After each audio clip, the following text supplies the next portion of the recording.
Hey everyone, welcome to what I hope will be a new series in my YouTube channel, Book Reviews. And today, on this video, I'll be reviewing Make Time by Jake Knapp and John Zeratsky. Hope I pronounced it correctly.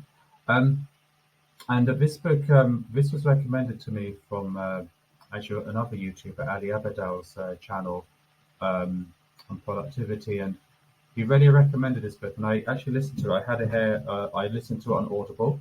I didn't read it. I listened to the book. It's actually narrated by Jake and John.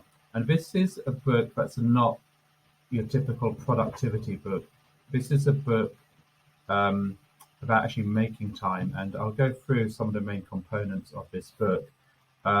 It's not about being more efficient. It's certainly not about making yourself more efficient at the wrong stuff. It's actually finding out what you want to do in your life and actually making time to do it, which is a very different approach to the other productivity books that I've listened to. And they break it down into four main chunks. They have what they call a highlight, which is a highlight of your day. You plan this out in advance. You actually write it down to make it very real.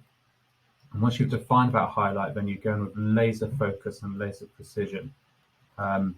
Then you reflect on it, and during that you can actually energize. So they talk about taking breaks. They talk about taking meaningful breaks, not scrolling through a social media feed or a news feed, but actually getting out and doing things. And it's really interesting. I should just say they both, I think they both worked at Google or YouTube, and through their experiences and experiments, they came up with 87 different tactics in this book. But it's based off a couple of principles. And the first principle is minimizing distractions by designing your own environment. No matter where you are, where you live, they talk about having the ability to actually create your own space and actually make something like a place where you can work in. I also found minimizing distractions. Distractions actually massively take you off the path that you're actually trying to achieve, the dreams. So actually minimizing these distractions is really, really interesting insight they gave into the book. They broke distractions down into two main categories, which they called a busy bandwagon and infinity pools. And now I think this is really interesting that they actually put titles on these, and they actually wrote out kind of what these two different things are. So let's hop onto the busy bandwagon first. So the busy bandwagon, this is just all of those hustle channels that you've got to do this, you've got to get up at 5 a.m., you've got to work, and just be busy and busy and busy. What the distinction they make in this book is that actually being on that busy bandwagon and constantly hustling, well, obviously we can figure out it's not sustainable, but it's actually super inefficient, especially when you are working so hard on actually doing the wrong things. And nowadays, lots of people just wear it as a badge of honor. It's like, oh, I'm so busy, I have so much to do, or you wouldn't believe how many back-to-back meetings I've been in. It's like, well, this is not a badge of honor. And we already go into that. You don't need to just be on this busy bandwagon and constantly striving. The other one, which I find actually a little bit more interesting and fascinating, is this idea of an infinity pool. I never really heard this term until I listened to this book. But infinity pool is a constant, endless pool of content, okay? And that's from your social media, from your news feeds, streaming video channels. Maybe you're watching on YouTube, so that's not the best example, but it is an infinity pool. Video games, anything that is a distraction that takes you away from the thing that you actually want to do. Now, what's interesting about these infinity pools is they can obviously go on forever. If you can just keep pulling down on the page, scrolling down, or pulling down on the phone. These infinity pools are all designed. They are specifically designed by really, really smart people with good designers, great analytics behind it, and they're all designed to monetize your attention. So the longer you spend on these infinity pools, the more you just get dragged in and in and in. And then the other really interesting point that they made in the book is things just won't happen for you. Okay, nothing will magically meander into your life unless you start making time for your dreams, your ambitions, or whatever brings you joy. And they do talk about that. There's three elements of defining your highlight. It can be a dream and ambition. I've got some notes here. What else did they talk about? Things that you feel you have to do, important things, things that you want to do, and things that just bring you joy. These things won't happen if you just let these infinity pools and this busy bandwagon mentality just take over your life, because A, it will take up all your time, and B, you just won't have any time or energy left to do anything else. So like I said, there's 87 tactics in the book. I'm not going to go through them all. I just talked to you very quickly about a selection of my favorite tactics from the book, and tactics that I've actually put into my life as well. So then the section about making time for your highlight. I write comic books, and I have so many comic books and so many ideas that trying to do them all is very difficult. So we're talking tactic number 5 about writing a might-do list. You don't have to do it all. You can actually just put some things on a might-do list. At least you've written them down, you put them in whatever software app you use, and it's there. And depending on how efficient you are and how much you make time, you can actually get onto this might-to-do list without feeling too pressured. Number 8, schedule your highlight. It's a really cool concept, actually. If you schedule it, it gets done. If you don't schedule it, 100 other obligations and things and infinity pools and distractions will take you away. So actually set a block in time. We at home have written out schedules and timetables for our day. And you might think, oh, well, it's a bit over the top, but really the first thing we put on our schedules is our highlights. So we've blocked out time to do the thing that we actually want to do.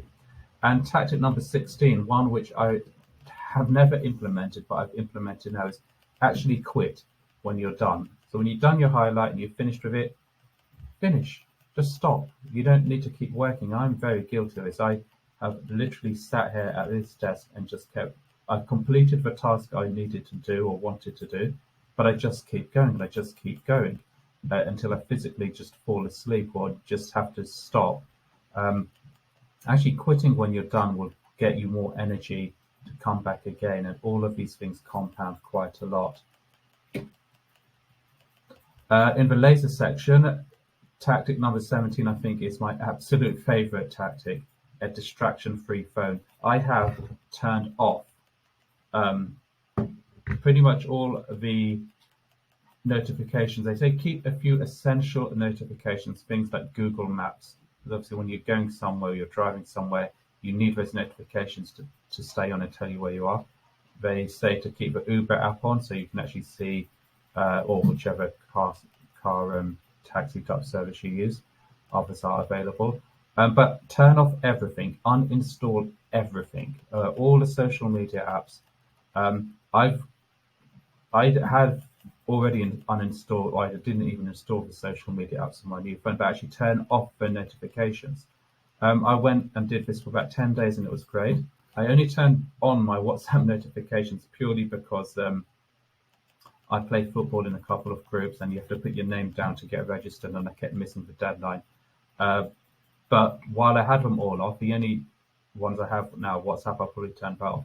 It was great. They talk about your phone being such a good tool, such a powerful tool. You have so much in your phone, but you should be the boss of your phone. Don't let the phone be the boss of you. And the way you do that is actually turning off notifications and just go into your phone. And I just went into my phone as and when I wanted to. It was great. Tactic number 3, skip the morning check-in. That could be skip emails in the morning. Don't just go straight to your inbox. The other morning check-in that is very dangerous is the infinity pool check-in. You do not need to go in and check these infinity pools. For me, it was my Google feed and reading up on all the latest things that I'm interested in. Don't do it anymore. Don't. The thing about these laser tactics is all of those infinity pools will still be there without you. They'll all run. and they say, will you miss the odd email? Will you miss the odd WhatsApp message? Yes, you will, but it's fine. You go in and check them when you want to check them. And tactic number 4, deal with email at the end of the day. I find this really cool because inboxes and emails, especially at work, are full of other people's problems and other people's demands. Do your own stuff first, deal with other people's problems and demands at the end of the day. And then final 3 that I thought were really cool was stick the TV in a corner.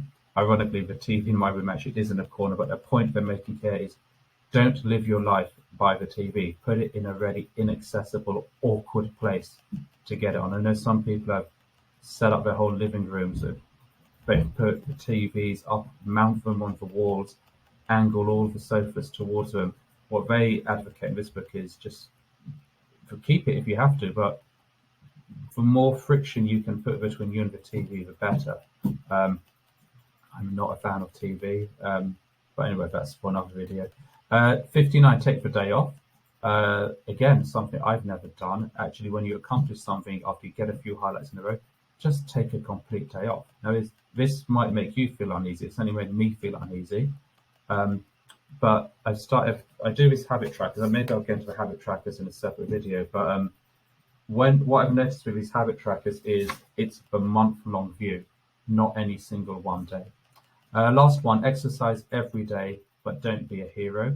Again, on my habit trackers, I have this thing where I give myself a star if I do a heroic thing, and then I tally up, where's the tallies are overhead. I tally up how many star days I have. You don't need to be a hero every day. Great, once in a while, but that consistency is far, far more important. So those are my main takeaways. I love this book. I'm going to listen to it again and again. I might even get the paperback version, but I listen to it on Audible and I listen to the authors talk me through it, spend a lot of time in their company during my workouts, during my walks, and I just put it on because I just enjoyed it. I recommend it. I'll put links below where you can get yourself a copy. And yeah, if you enjoy these book reviews, let me know. I've got quite a lot of books that I'm planning to review in a similar way. Hit subscribe, hit like. It'd be great to have you on the channel. If you want to get further than just YouTube, come and get a free preview of my comic book, Digitopia, at my website, digitopiafilm.com. I email updates, creativity, real world. I've got this new book out, the Next Level Clarity Action book. The link is there. I'll stick the link below the page, below the video, maybe on the video. But it's great. Come and join the community. I drop you an email typically twice a month, sometimes a little bit more, but it's all about creativity. It's all about actually finding time to do the things that you want to do with your life. So if that sounds like your kind of email list to join, this sounds like your kind of YouTube channel, hit subscribe, hit like, and head over to my website, digitopiafilm.com/next level clarity book with hyphens in between each of those words. And it would be great to share this journey with you. Okay, take care, and I hope to see you again on the next video. Bye.